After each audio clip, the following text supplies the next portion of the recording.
Bueno, acá lo que estamos mostrando es un sistema de lo que se llama especle dinámico.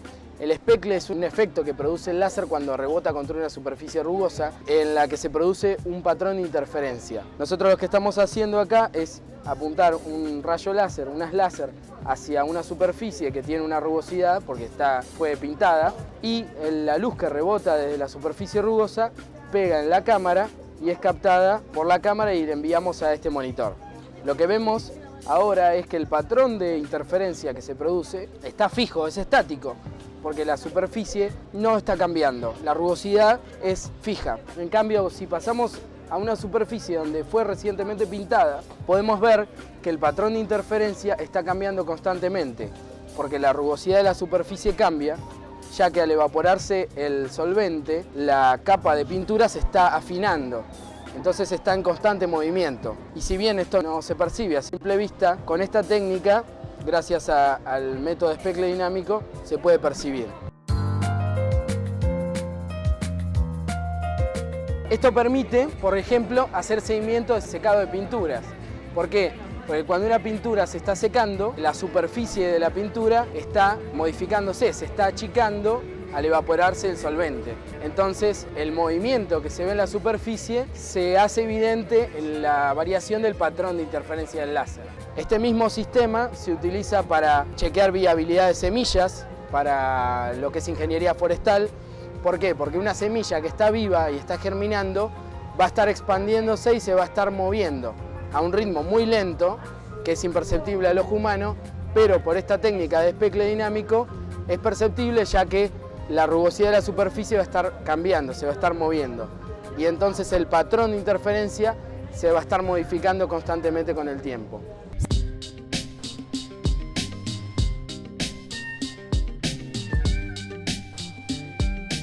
Otra cosa que podríamos mostrar es el principio por el cual una fibra óptica puede transmitir la luz a través de una gran distancia. Acá tenemos un modelo que nos explica cómo funciona la transmisión a través de una fibra óptica a partir del principio de reflexión total interna. Podemos ver que si nosotros cambiamos el ángulo en el cual entra la luz, en este caso el láser, al agua, la luz que entra se refleja en el fondo de la pecera y escapa del agua hacia afuera de la pecera. Ahora, si nosotros corremos la pecera más hacia adelante, el ángulo es distinto y podemos ver que la luz entra, se refleja, rebota, pero no puede escapar del agua y al contrario se refleja en la superficie, digamos en lo que es la interfaz entre el agua y el aire. Esto se produce debido a la diferencia de índice de refracción entre el medio, que es el agua, y el otro medio que está afuera, que es el aire. En la fibra óptica se produce este mismo fenómeno, ya que la fibra está compuesta de un núcleo y de un recubrimiento que son de distintos tipos de vidrio y tienen distintos índices de refracción. Y de esa misma manera el haz láser que viaja por adentro de la fibra rebota por las paredes y llega del otro lado sin modificarse.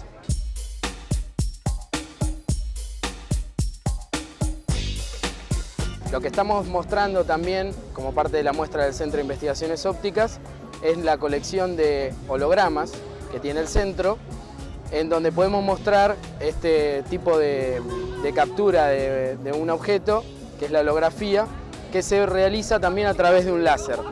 Lo que se hace en el proceso holográfico es iluminar un objeto con láser, a la vez que el láser se divide en dos y el rayo que no pasa por el objeto se hace incidir también sobre la placa holográfica, de tal manera que la luz que rebote, que se refleje del objeto, interfiere con la luz que llega hacia la placa sin pasar por el objeto. Ese patrón de interferencia registra en la placa las tres dimensiones del objeto, de tal manera que lo podemos ver desde distintos ángulos como si el objeto estuviera adentro de la placa.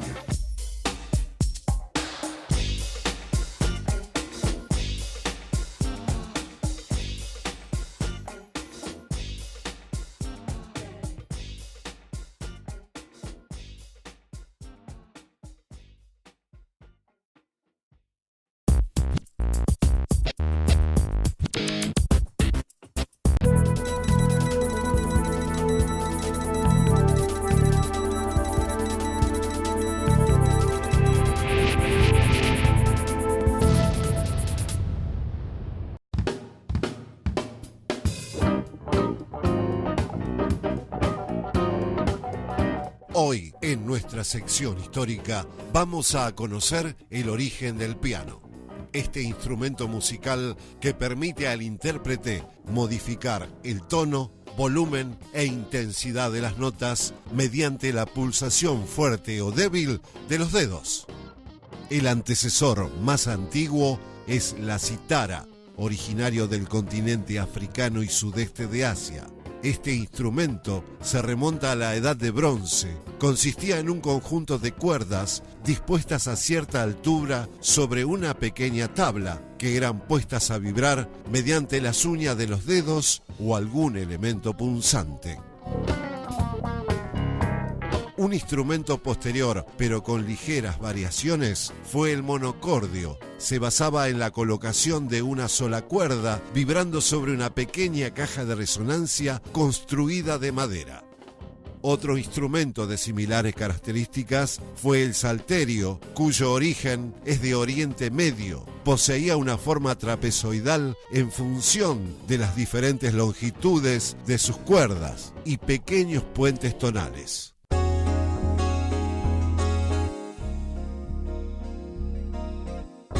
En la zona este de Europa se desarrolló el dulcimer. Estaba pensado para que sus cuerdas no sean tocadas con las manos o con algún elemento punzante, sino para que sean percutidas. La idea de interponer algún tipo de aparato mecánico entre las cuerdas y los dedos, de tal modo que aquellas no tengan ya que tocarse directamente con los dedos, no es tan antigua. Se supone que los primeros intentos tuvieron lugar alrededor de los siglos XII y XIII. Durante esta etapa se conoció el clavicordio, un instrumento en el cual las cuerdas eran puestas a vibrar mediante un pequeño clavo o aguja metálico que enganchaban las cuerdas y las liberaba inmediatamente poniéndolas a vibrar. Eran puestos en movimiento desde un teclado accionado por los dedos. Fue muy utilizado hasta el siglo XVIII, cuando fue sustituido por el piano.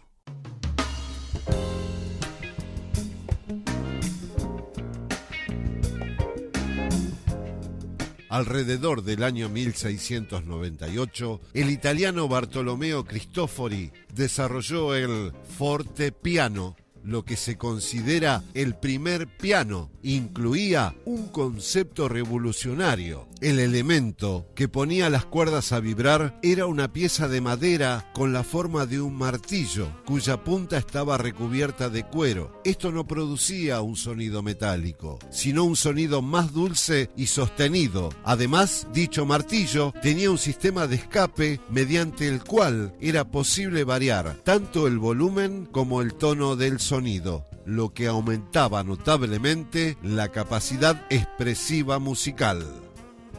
Hacia 1726, Cristofori introduce el sistema una corda, que se basa en la posibilidad de permitir al ejecutante desplazar el mecanismo de tal modo que cada martillo golpee sobre una menor cantidad de cuerdas. En los pianos actuales, el una corda permite que el martillo del piano golpee sobre una sola cuerda de cada grupo. Desde este piano hasta los actuales, muchas mejoras y avances se han hecho, pero la idea y el concepto fundamental para su construcción siguen siendo los mismos.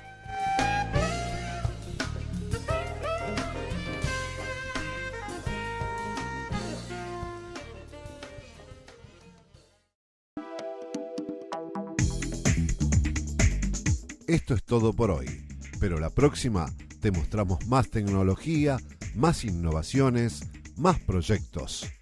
No te pierdas el próximo programa de La Naranja Mecánica. ¡Hasta pronto!